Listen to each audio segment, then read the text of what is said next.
This is 7 in national news, and in our top story, His Highness General Sheikh Mohammed bin Zayed Al Nahyan, the Crown Prince of Abu Dhabi and Deputy Supreme Commander of the UAE Armed Forces, left for a visit to the Federal Republic of Russia today.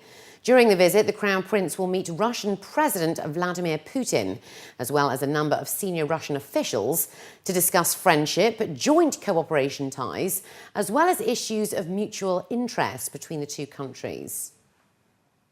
His Highness Sheikh Hamdan bin Mohammed bin Rashid Al Maktoum, Dubai's Crown Prince and Chairman of the Dubai Executive Council, has issued Resolution number 1 of 2013, amending a number of articles concerning tariffs for parking in areas attached to public transport stations. According to news agency WAM, the resolution looks to guarantee the fair use of parking spaces in crowded areas, where a limited number of parking spaces are available due to their close proximity to public transport stations. The new resolution states that users of public transport may use parking spaces available in areas attached to stations free of charge for 24 hours. For those who do not use public transport, 10 dirhams must be paid for up to 5 hours, 50 dirhams for over 5 hours and up to 24 hours, and for over 24 hours to 5 days, 50 dirhams must be paid per day. 3,000 dirhams will be charged per parking space for a 6-month period and 5,000 dirhams per space for 12 months. Additionally, as per the new resolution, a fine of 100 dirhams per day will be imposed on vehicles that violate the allowed parking duration. According to the World Bank, maritime piracy drives the cost of international trade up by $18 billion every year. This is despite the significant decline in the number of hijackings over the past year. In an effort to find a long-term solution to this global threat, senior government officials and maritime and security experts gathered at the 3rd Public-Private International Counter-Piracy Conference here in Dubai on Wednesday. Running under the theme, Countering Maritime Piracy, continued efforts for regional capacity building, the UAE Foreign Minister, His Highness Sheikh Abdullah bin Zayed Al Nahyan, reiterated that more needs to be done for continued collaborative efforts. Following the successful decline in piracy over the last 2 years, a focus on regional capacity building to allow countries in the region to control their own shores and patrol their own waters has been called for. Strengthening bilateral relations is among the critical elements. The President of Somalia expressed his gratitude to the UAE and other countries for their commitment and support in the fight against piracy, as well as towards the development of his country. He says now is the time to concentrate efforts that will solve the root causes. He says poverty, a lack of job opportunities, and an alternative way of life are the primary causes. So it has two important. The previous two conferences has also produced positive results which reduced the level of piracy in the sea. But as I said earlier, piracy starts from the ground. Now this is a time that we're expecting the outcome of this conference will mainly address the challenges and the root causes of the piracy in the ground, so that piracy will be eliminated in the seas and the people in the ground will be, the young boys who come back from the sea will be useful elements within society. This is what we are presenting to the world. We have a very clear strategic program for transforming those communities into useful elements of the community. And that's what the discussions are going on, but yet there is no tangible resources that we receive from the world. Jointly convened by the UAE Ministry of Foreign Affairs, DP World and Abu Dhabi Ports Company, the 2-day forum, which ends today, discussed 4 critical areas, which included private sector contribution to counter piracy efforts, as well as humanitarian efforts for alternative livelihoods. In May this year, the UAE donated $50 million to Somalia in support of its development and progress. DP World Chairman, His Excellency Sultan Ahmed bin Sulayem, says the combined efforts of the public and private sectors has made an impact that must be sustained. If we relax the effort, we are sure that the piracy is going to continue again. So this year, We are happy. The only thing, of course, of concern is the fate of 57 sailors who are still being held for the past 2 years. We have mentioned in the past, and we're mentioning now, that if there is a collaborated offer to do something on the ground in helping the people, we'll participate.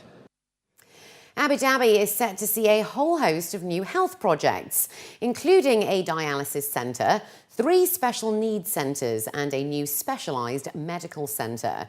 The Abu Dhabi Executive Council, headed by the Secretary-General, Mohammed Ahmed Al-Bawadi, approved the projects. According to a local daily, the dialysis centre will be called the Sheikh Khalifa Medical City's Dialysis Centre and will include 66 dialysis units. The new medical centre will be situated in the Al Tawaya area in Al Ain, and the 3 new care and rehabilitation centres in Al Ain and Al Ghabia will help people with special needs to become more self-reliant. The centres will also offer a number of medical services, including physiotherapy, occupational therapy, speech therapy, early intervention, psychological, social and educational services, as well as career training and family counselling. The Al Ain Traffic and Patrol section of the Abu Dhabi Police Traffic and Patrols Directorate revoked 55 driving licences last month due to traffic violations. Major Salih Abdullah Al-Hemeri, the acting head of the Al Ain Traffic section, stated that the drivers had exceeded 24 traffic black points, having committed serious traffic violations, including truck drivers recklessly overtaking other vehicles, which results in 24 points, or driving dangerously or racing on the road, which results in 12 points. He added that for a first offence, a licence is withdrawn for 3 months, 6 months for the second time round, third time for a year, and for the fourth time it may be revoked permanently. And finally, looking to other news now, a piece of Canada is currently in Dubai with an art exhibition hosted by the Canadian Embassy of the UAE in collaboration with the Opera Gallery.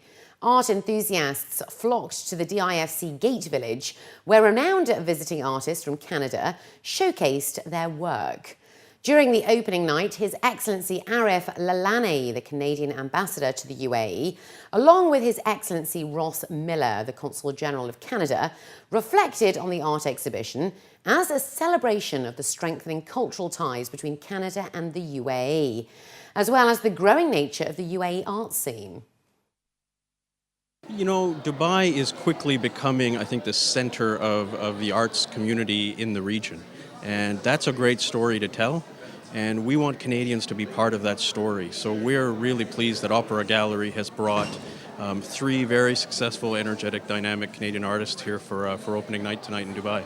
Dubai itself is a global center, a growing global center. So it's a world community, a world junction, and we want to be there. We want to tell people that there's art in Canada, and there are many, many things we do.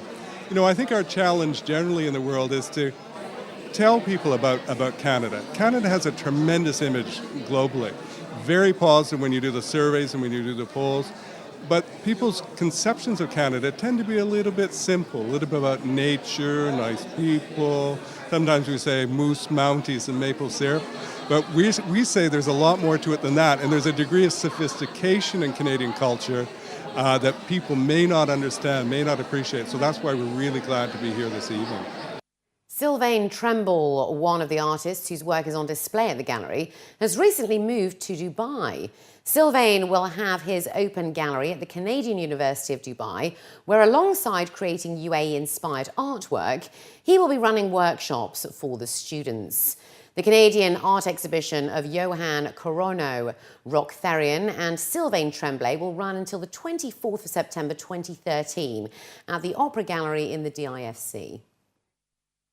I'm a new resident here, and I will learn more and more about the local culture, and I think my painting gonna change with what I will learn about this country and in the Middle East, and I think it will be a very nice inspiration for me. Yeah, the art thing here for me is really exciting. First, I'm doing some workshop with my student because I'm teaching and I'm visiting lecturer for the Canadian Dubai University, and invite the student to paint with me. This is already interaction with the Middle East people. But in the Canadian Dubai University, we have 85 different nations. That means it's like a worldwide interaction between me, but between them too. And I feel like I'm a student too in Dubai. And the art scene is very amazing. Like we have Alcos, the old manufactory, many very contemporary artists. And I think they have really strong artists here. I can learn from them.